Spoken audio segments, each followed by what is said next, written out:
They find it. Imagine trying to laugh off a 2-0 deficit. Imagine trying to laugh off going single-digit kills. Do they go the Suyo this time around? No, they go the Bruno again. I don't think the Bruno's bad. The Bruno's not a bad first pick. Fnatic, if they go for this Joy again, if they go for the same thing we saw last time, what was it, Joy? I want to see the Fred. I want to see the Fred. It is the counter to the Joy right now. It's not Suyo. Joy wins out in that rock, paper, scissors. We already saw it last time.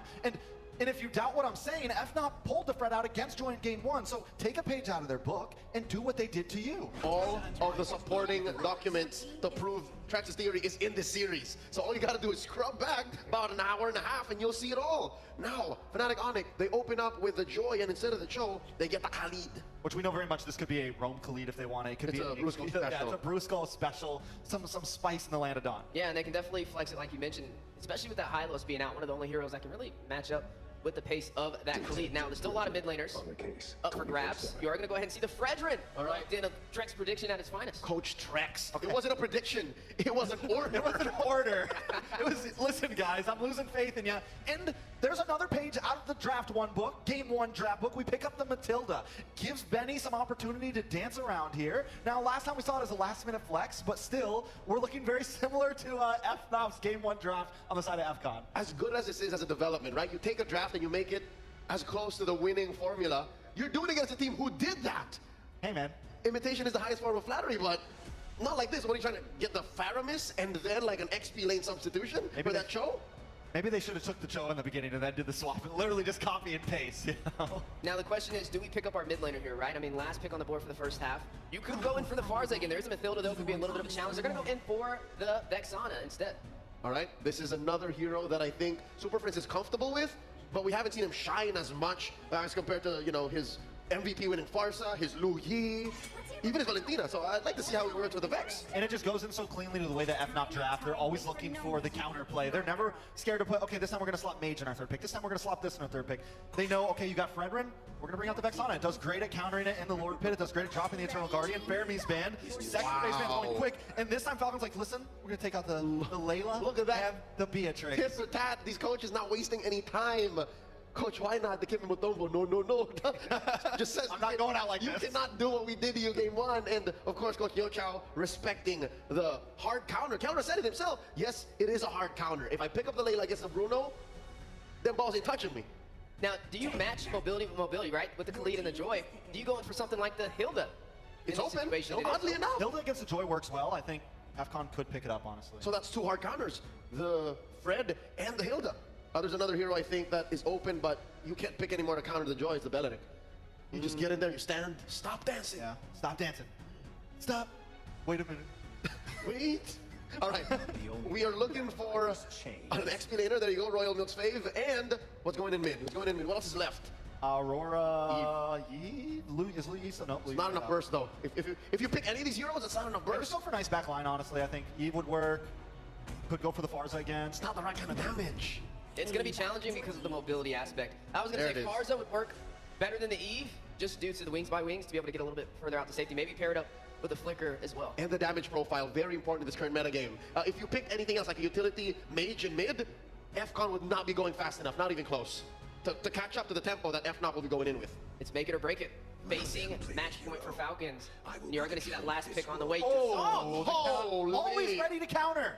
Always! FNOP doesn't care if I think it could be a good counter pick coming in from the composition of Falcon Esports and in the hands of someone like Kirk, easily activated. You know he's going to disrupt the formation of Falcon Esports, specifically when the Feathered Airstrike has been casted. So it's going to be hard-fought battle for Falcon and going up against Fnatic on in Philippines.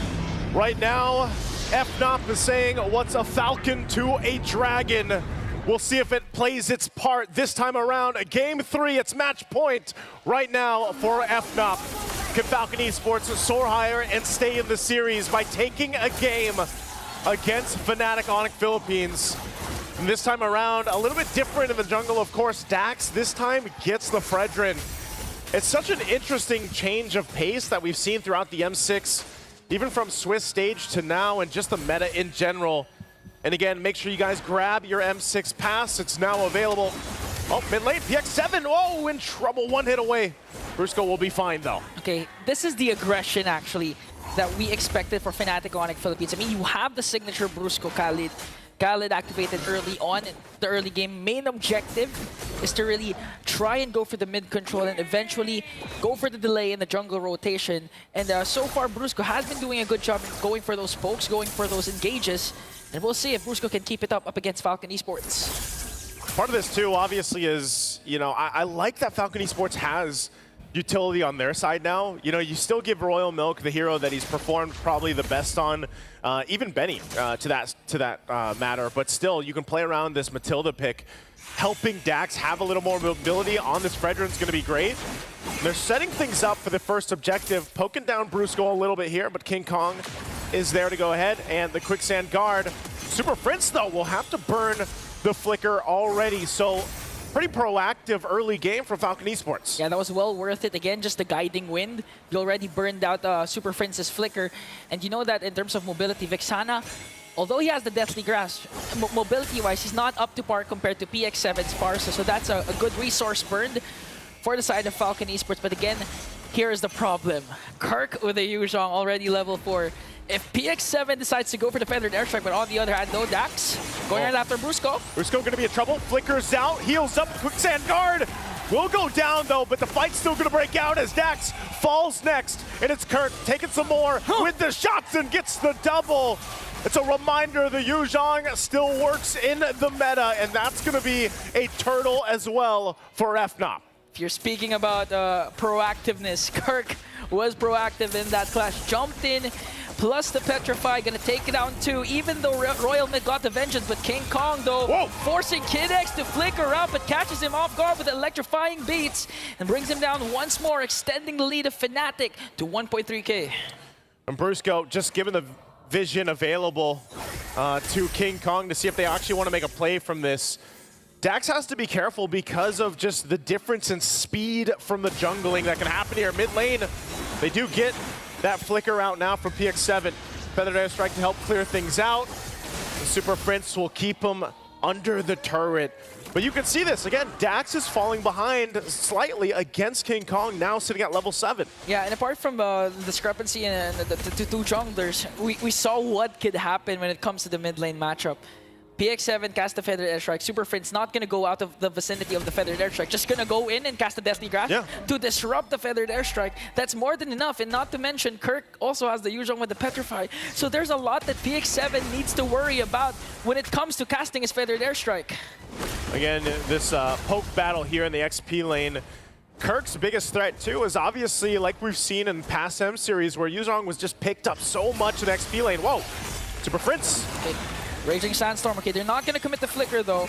But Brusco just managing to zone out. King Kong goes in with an electrifying beat and burst it down. PX7. Dax with the Energy Eruption. King Kong going to be able to just get away. This Joy is so slippery to catch. Energy Eruption or not.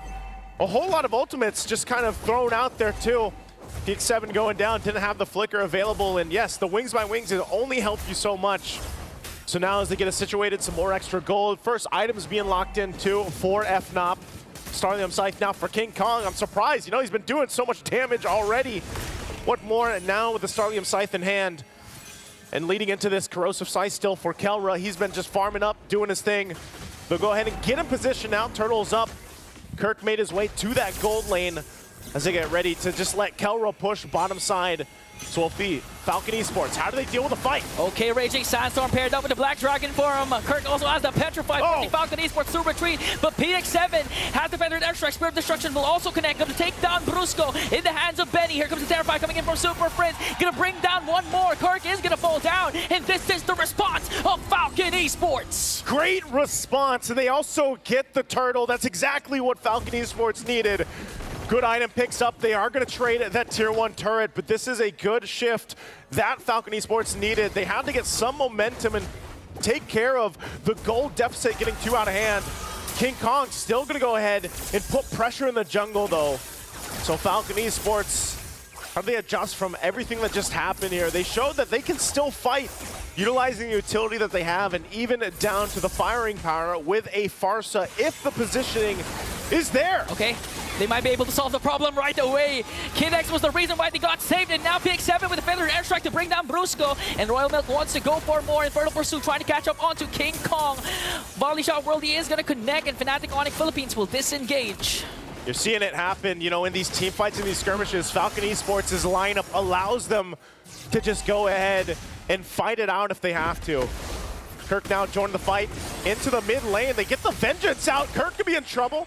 Still going to be fine. Get some of the healing back with that Shah, and so he goes and disengages. Okay, that's a win for Falcon Esports. Although Royal Milk popped his Vengeance, they also popped Kirk's Petrify and paired up with ultimates casted by Fnatic Onic Philippines. But all the while, Kelra, the gold standard, is just really making quick work of the turrets. He did get the turret down bottom during that turtle fight wherein Falcon Esports won that trade. And right now he got one on top, and King Kong goes in onto Dax. They're going for Dax. Dax, quarter the health. Oh, the Spear Destruction lands, and here comes Kelra, picking up the kill right on the mark.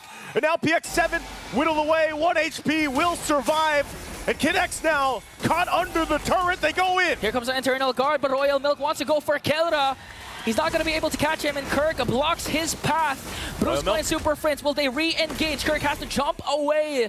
And again, the gold standard. When you thought he was just going to go for the turret push, he went for more. He took down Dax.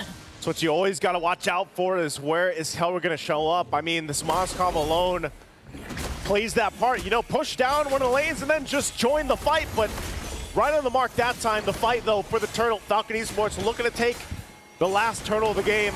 Brusco jumping in. Okay, they're going to commit the Raging Sandstorm, but all the way to the back line. KidX trying to work on King Kong. Spear of Destruction will miss. The Feathered Airstrike is there, but they're going to get a kill onto Benny as Dax gets the turtle. They want to go for more. Falcon Esports on the attack. Killer just dishing out the damage. Super Frizz with Infernal Pursuit to bring down Super Frizz. And that's a trade Falcons was willing to take, a kill onto 2 plus the turtle. Even if they lost to Benny, it's fine. Falcon Esports will fight and fight and fight. They know they're facing that match point against Fnatic, and this is what they have to do. Kelra could be in trouble this time. Guiding a win, circling heel combo, and Kelra is gone. Finally, a shutdown onto Kelra, a much-needed pickoff for Falcon Esports. Really trying to enable PX7 and Benny, and Falcon Esports unfazed by the lead that Fnatic Onic Philippines had in the early phases of the game.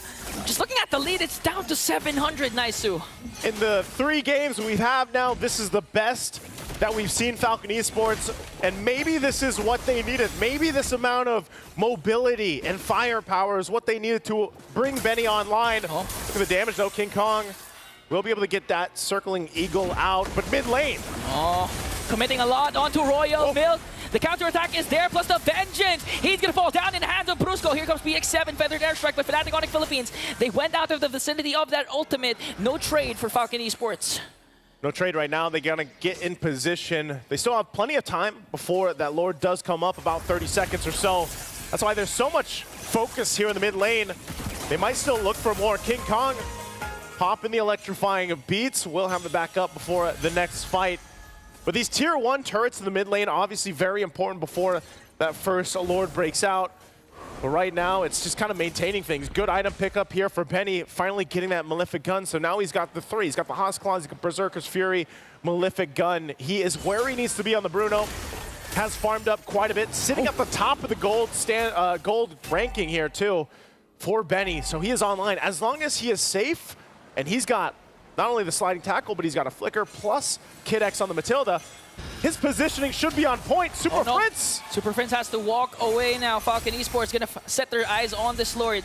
That was a good rotation for them to clear out the top lane so they can focus on this major objective. Fnatic Onic Philippines, King Kong looking for the proper angle. He's going to hide in that brush. Going to get in position. Kelra might make his way down too. They know Falcon Esports wants to take this with the Fredrin. They have the utility. They're going to go. Here comes the Black Dragon form, Raging Sandstorm combination to zone out. Falcon Esports, the Spear of Destruction will connect. Dax gets the Lord, but Fnatic Onic Philippines wants to go for the kills. Royal Milk will get 2. And now Falcon Esports, the response that you want from them. They're bringing everything they have to bring down Fnatic, and only King Kong is left. And the Falcons find their flight. And they'll just go down, taking the tier 2 in the mid lane. They might look for more. Working on the base turret, they're gonna get the shields down. And Fnatic a couple seconds away, but they lose a base turret. and now they have to defend against this Lord push. That was a huge play. Falcon Esports, not just the micro, all the way from clearing the top lane so they don't have to worry about the Kelra split push.